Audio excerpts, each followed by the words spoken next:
जंगल में रहने वाला साधु। लिस्मोनी की दूसरी कहानी। नीलगिरी जंगल के एक छोर पर, जहां बड़े बड़े बांसों की कतारें थीं और हर वक्त पत्तों की सरसराहट सुनाई देती थी, वहीं एक गुफा में एक साधु बाबा रहते थे। उनका नाम था साधु तरंगनाथ। लोग कहते थे कि तरंगनाथ बाबा बहुत पुराने समय से जंगल में हैं। कोई उन्हें 100 साल पुराना मानता, तो कोई कहता वो खुद समय के रक्षक हैं। साधु का रहस्य। साधु बाबा दिखने में बिल्कुल साधारण थे, लंबी जटाएं, सफेद दाढ़ी और लकड़ी की छड़ी। लेकिन उनकी आंखें वे चमकती थीं जैसे उन्होंने हजारों रहस्य देखे हों। बाबा दिन भर ध्यान करते और रात को तारे गिनते। जानवर जब बीमार होते या उदास तो बाबा उनके लिए जड़ी बूटी की दवा बनाते और कुछ मंत्र बुदबुदाते। लिस्मोनी और साधु की पहली मुलाकात। एक दिन जब लिस्मोनी और मोती हाथी इंद्रधनुषी झील से लौट रहे थे, तो रास्ते में उन्हें एक गुफा से धुआं निकलता दिखा। लिस्मोनी डर गई, लेकिन मोती बोला, डर मत, यह तो साधु बाबा का घर है। जैसे ही वे गुफा के पास पहुंचे, बाबा ने आंखें खोलीं और बोले, तो आ गई उड़ने वाली लिस्मोनी।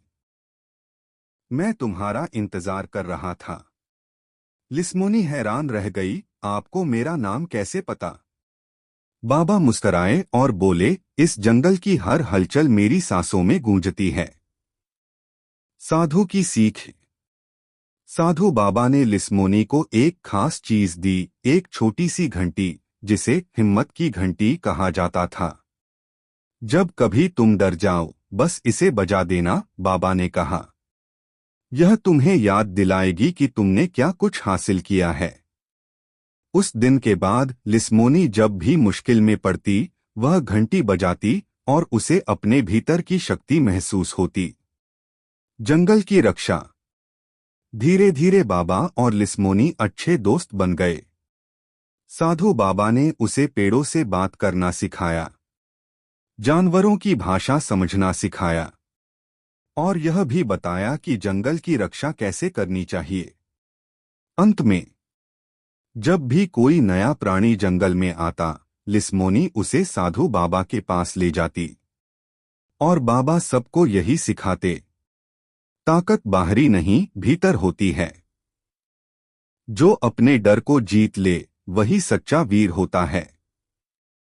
सीख। ज्ञान, सादगी और सेवा, यही सच्चे जीवन का रास्ता है।